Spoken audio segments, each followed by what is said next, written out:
apuntes acerca del CIMIC y de su banco de germoplasma, como el doctor Efraín Hernández Chorrocotzi, que fue uno de los pioneros en este esfuerzo de conservación desde su posición como miembro asociado de la Fundación Rockefeller y de la Secretaría de Agricultura, y quien, junto con los doctores Wellhausen y Mangelsdorf, sentaron las bases del conocimiento de la diversidad de maíz en México. Sin más, me gustaría que el doctor Pinte nos pudiera dar más detalles acerca del campo, de las razas nativas, del proceso de colecta, manejo y resguardo, y acerca de la conservación in situ y ex situ. Por favor, con mucho gusto y muchas gracias, Antonio. Es un placer compartirles un poco sobre este banco de germoplasma. En CIMIC resguardamos casi 30.000, para ser más precisos 28.000 razas o colecciones de maíz y casi 150.000 colecciones de trigo. Esta colección no es de CIMIC, pertenece a la humanidad y estamos bajo un acuerdo con la FAO para conservarlas y hacerlas disponibles a investigadores y agricultores de todo el mundo. Entonces, la conservación de esta diversidad es crucial porque la diversidad genética es la materia prima para las nuevas variedades y según tenemos nuevos desafíos o nuevas necesidades como consumidores, ya sea un desafío de cambio climático, altas temperaturas o menor cantidades de lluvia, o una necesidad de la humanidad como mayor calidad nutricional o cualidades para procesamientos de diferentes alimentos y comidas, pues la materia prima es la diversidad y ahí es donde podemos recurrir para poder atender a estas necesidades. Muy bien, Kevin. Con relación a esto, y quizá un punto que sería interesante para el público conocer, es las muestras que se han presentado en el banco de Svalbard. Sí. Me parece que el CIMIC ha colaborado con esa empresa.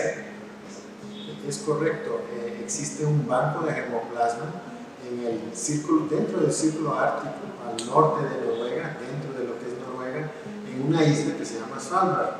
Y ahí muchos bancos de germoplasma de todo el mundo envían semilla para depositarla. Es una colección de reserva o de emergencia, a diferencia de la nuestra que tiene colección activa. Quiere decir que los agricultores, los investigadores, no solicitamos semillas de Svalbard a menos que por algún desastre perdamos nuestra colección. Es un respaldo y sí lo hacemos y supongo también las colecciones de los bancos en México también deben de estar respaldados en Svalbard o en otros bancos. Y por cierto, nuestro banco aquí en CIMIC funciona también como respaldo para varios bancos en el mundo. Recibimos de varios bancos colecciones, las guardamos, lo que llamamos caja negra, o sea que no entramos en esa colección, no la usamos, simplemente es una reserva. En el caso de un tifón en Filipinas o de un terremoto en Guatemala, hemos devuelto a estos países esas semillas que hayan perdido por estos desastres naturales. Y para eso existe también Svalbard, para todos nuestros bancos tener un respaldo allá. Es un banco de seguridad. Es un banco de seguridad. Para la humanidad. Exacto. Oye, Kevin, me gustaría si pudieras explicarnos un poco acerca de la conservación in situ y de la conservación ex situ, que también es parte de todo nuestro trabajo. Es muy importante y son muy diferentes los dos tipos de conservación. La conservación in situ, que es decir, en su lugar donde crece el cultivo, como el maíz en los campos de agricultores, permite que siga evolucionando la diversidad. Según va cambiando el clima, según el agricultor o la agricultora va seleccionando, va cambiando ese material, incluso puede ir mejorando. Y eso es útil para nosotros poder tener diversidad para usarla en el futuro. Una colección que es ex situ o fuera de su lugar natural, como es nuestro banco de germoplasma, podemos considerarlo como un retrato. Es un momento en la historia cuando se colectó ese material, ya no va a cambiar más, lo vamos a guardar a menos 20 grados centígrados, no cambia genéticamente, pero nos permite ver cómo era el maíz hace 50 años, hace 30 años, cuando se hizo la colecta, y utilizar esa diversidad genética y tenerla básicamente permanentemente conservada. Cierto. Y quisiera que me comentaras también un poco acerca de la producción activa y de los diferentes tipos de estratos, digamos, del banco y para ver qué funciona. Sí, en nuestro banco y creo en muchos bancos tenemos dos colecciones, básicamente son el mismo material. La colección activa es la que utilizamos día a día, y si tú me solicitas semilla, yo voy y saco 100 semillas o 200 de la colección activa y te las envío. Cuando se va agotando la cantidad de semilla en la colección activa, la podemos incrementar, sembrar y producir nuevas semillas para completar nuevamente una cantidad necesaria para conservarla. Luego tenemos la colección base, que es una colección donde procuramos no ir con frecuencia, esa no la tocamos, pero si perdemos esta activa, podemos regresar a la base y regenerar nueva semilla para utilizarla como colección activa. Entonces es una duplicación dentro de ese mismo banco. Perfecto. ¿Y cuánto dura, cuánto tiempo se preserva en cada zona estos materiales? Pues eso no lo sabemos con precisión y además varía según la genética. Sí. Algunos materiales en la colección base nos van a durar 50 o 100 años con viabilidad, o sea que todavía pueden germinar y crecer y producir una planta. En la colección activa, que es a una temperatura más alta, está a 0 grados centígrados, la base está a -20. A 0 grados, probablemente la semilla nos va a durar 30 o 40 años con una buena viabilidad. Entonces la diferencia es bastante, 30 años y probablemente hasta 100 años en la base. En la base. Ok. Kevin, pues ahora sí, teniendo como marco esta diversidad de granos, de tipos de grano, etc., me gustaría que nos pudieras explicar o definir qué es una raza de maíz o un maíz nativo, o cómo lo definen aquí en el banco. Digamos, cómo lo consideran, qué consideran como una raza de maíz o un maíz nativo. Un maíz nativo, como sugiere el nombre, es nativo de un lugar o de una región, y lo consideramos un maíz que ha sido mantenido, ha sido tal vez durante varias generaciones de abuelo a hijo a nietos, ha sido conservada y sembrada en un lugar, es nativo de ese lugar. Entonces generalmente una colección, cuando va un científico o un individuo a solicitar semilla, recibe un maíz nativo de ese lugar. En cambio, una raza es un concepto un poco diferente y viene de la utilidad de clasificar las cosas para poder describirlas mejor. Entonces las razas de maíz están definidas en base a sus usos, en base a sus características visibles, como puede ser el color, el tamaño del grano, y en muchos casos en cuanto a los productos culinarios. Por ejemplo, el pozole. Conocemos que el maíz para hacer pozole es diferente al maíz palomero que usamos para hacer las palomitas. Entonces, en base a los usos, las características físicas, se han definido las razas. Y es un poco, no es una ciencia precisa, porque podríamos definir muchas razas o pocas razas, podemos decir todo lo amarillo podría ser una raza. Digamos, características morfológicas, Sí. que fueron las primeras que se usaron, sí, seguramente, ¿no? Al comienzo, sobre todo morfológicas. Hoy día podemos aprovechar datos genéticos para ver qué tan similares son. Entonces, si analizamos la genética de las razas, podemos ver que las razas van a ser muy similares dentro de una raza, los diferentes maíces o variedades, y más diferentes genéticamente a las que son de otra raza. Cierto. Y ahora, pues, también es interesante, yo creo, para mucha gente conocer si hay razas específicas para cada país o región del mundo. Probablemente podríamos decir que sí, aunque sabemos que las fronteras políticas no son biología. Exacto. Entonces habrá, por ejemplo, entre México y Guatemala algunas razas de maíz que abarcan los dos países. Obviamente con el transporte, el movimiento de las razas de maíz de México fueron a África, fueron a Europa, y allá evolucionaron otras nuevas razas. A partir de eso. Al ser sembradas 100, 200, 300 años, por decir en Sudáfrica, ya son diferentes y son nuevas razas que podemos decir son de Sudáfrica, de la India, de todos los lugares donde se ha sembrado maíz durante muchos años, han evolucionado nuevas razas. Sí. Y del clima. El clima clima también. O sea, las condiciones va cambiando el maíz. ambientales. Perfecto. Kevin, ¿nos puedes comentar entonces, siguiendo esta línea, sobre la importancia de las razas de maíz en el mundo? ¿Cuál es la importancia que tienen las razas de maíz de todo el mundo? Porque ahora nos has comentado que hay razas de maíz en todo el mundo. ¿Cuál es su importancia? Pues, Antonio, realmente la diversidad genética, que puede resumirse en razas o en el número de colecciones, es la materia prima para poder desarrollar nuevas variedades. Estamos enfrentando en este momento un cambio climático bastante acelerado. Esto quiere decir que una variedad de maíz que hace 30 años se adaptaba por decir, al Estado de México, puede que hoy ya no está produciendo muy bien y más bien tengamos que traer maíces de otros lugares para adaptarlos o que estén adaptados acá. Estamos viendo que enfermedades que no se veían, por ejemplo, en Estados Unidos y sí en México, ahora también se están viendo en Estados Unidos porque está calentándose el clima y los hongos, los insectos que están adaptados al trópico, ahora están también atacando maíces allá. Entonces, esa diversidad es lo que nos permite desarrollar nuevas variedades que puedan sobrevivir y producir bien bajo nuevos y cambiantes ambientes. Ok, entonces dentro de todo esto hemos comentado algunas de las disciplinas que intervienen en el estudio de las razas de maíz. Ahora con las ciencias genómicas, ¿consideras que ha aportado las ciencias genómicas al conocimiento de las razas de maíz? Esto es muy importante porque la ciencia genómica es, por decir, poder tomarle una huella digital a un maíz y con esa huella digital podemos conocer cuáles maíces probablemente sean más nutritivos o tengan diferentes aspectos nutricionales.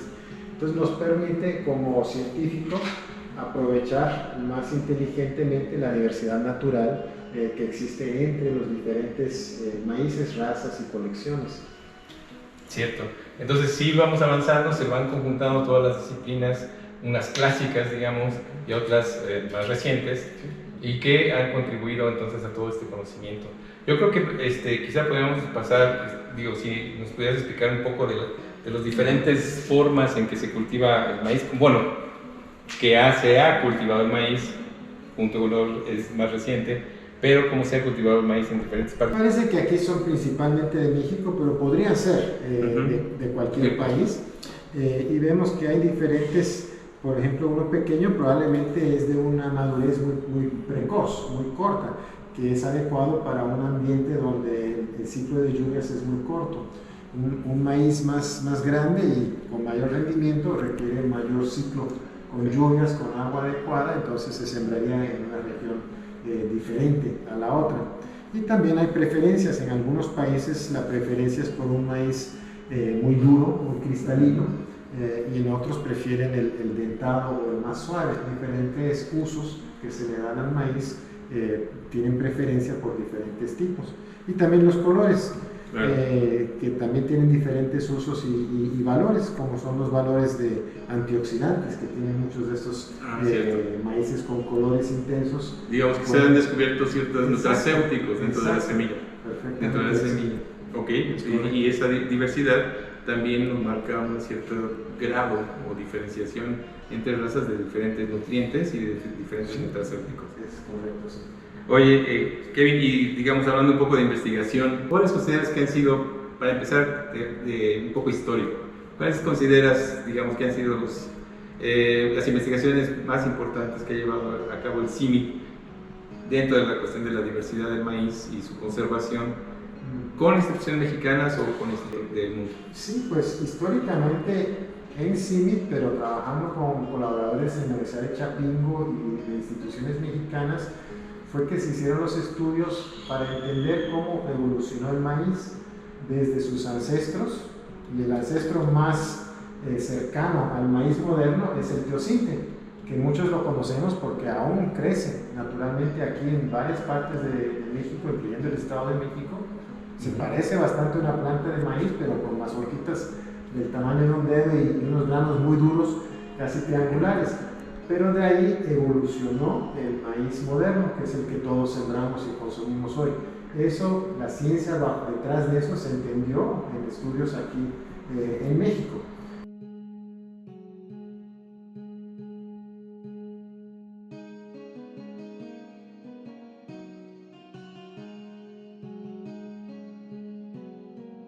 puedes explicar de este laboratorio y qué desarrollan aquí?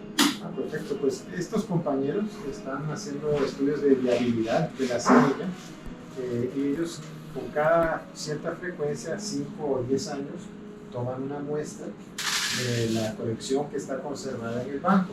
Por ejemplo, cada uno de estos frascos es un frasco de semilla que la han tomado del banco para hacerle una prueba para confirmar que la semilla que está guardada todavía es capaz de germinar y producir una planta. No tiene caso guardar semillas si ya no va a poder crecer una planta. Entonces es una confirmación de la viabilidad. Bien. Cuando detectamos que la viabilidad baja de cierto punto, por decir 70%, es momento ya para sembrar nuevamente y producir nuevas semillas. Perfecto. Kevin, ¿en dónde estamos y qué hay en esta parte del banco de germoplasma de zinc? Sí, bueno, estamos ahora en la cámara activa del banco de germoplasma. Aquí es donde tenemos resguardadas las 28,000 accesiones de maíz. Por ejemplo, aquí tenemos una que es de Argentina. Obviamente hay muchas que son de México. Aquí hay una con la bandera de México. Aproximadamente una de cada 3 es de México. Es de México. Más o menos un tercio de la colección proviene de México. Una de mis favoritas, déjame enseñarte. Esta colección es de teosinte. No sé si alcanzas a ver, pero los granos son triangulares, son pequeños, son duros, y este es el que te comentaba antes, es el ancestro más cercano del maíz moderno. De este maíz, de estos maíces teosimples, evolucionó el maíz moderno que todos comemos hoy día. Y como te decía, estos teosimples aún crecen aquí como malezas en esta parte del Estado de México y en otros estados de la República. Es interesante para nosotros porque puede también tener diversidad genética útil para los maíces modernos. Perfecto. Bien. ¿Y qué tenemos por acá? O sea, de todos los países. Sí, de varios países tenemos diferentes maíces. Podemos ver los diferentes colores, blancos, rojos, amarillos, morados. Es simplemente uno de varios pasillos. Te imaginas, detrás de cada anaquel están, creo que 5 contenedores de profundidad. Todo está identificado con códigos de barra para ayudarnos a identificar rápidamente el material que necesitamos nosotros o que nos solicita algún otro investigador. Perfecto. Y entonces, ¿aquí cuánto duran los maíces? Esta es la sección activa, ¿no? Sí, es la sección activa y por lo general pensamos que nos van a durar 30 años o 40 años, la mayoría.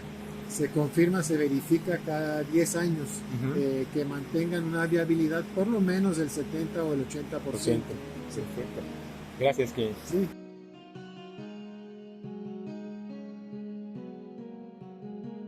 Pues el maíz es uno de los cultivos más importantes en el mundo y para la humanidad. Tiene muchísimos usos.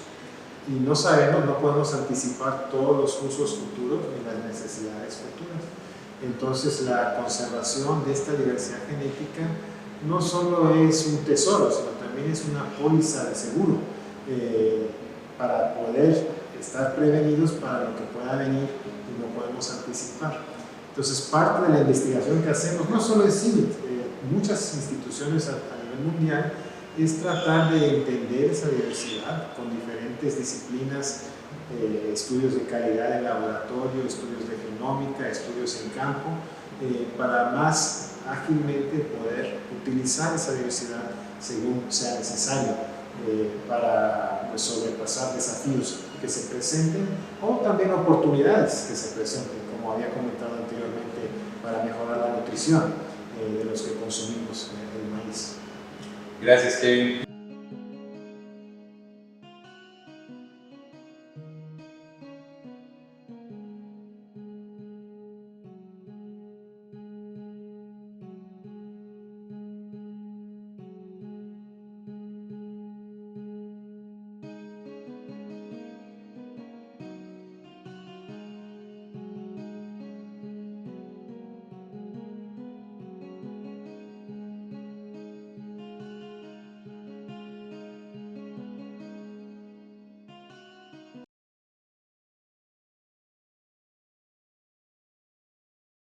Instituto Nacional de Antropología e Historia. Secretaría de Cultura.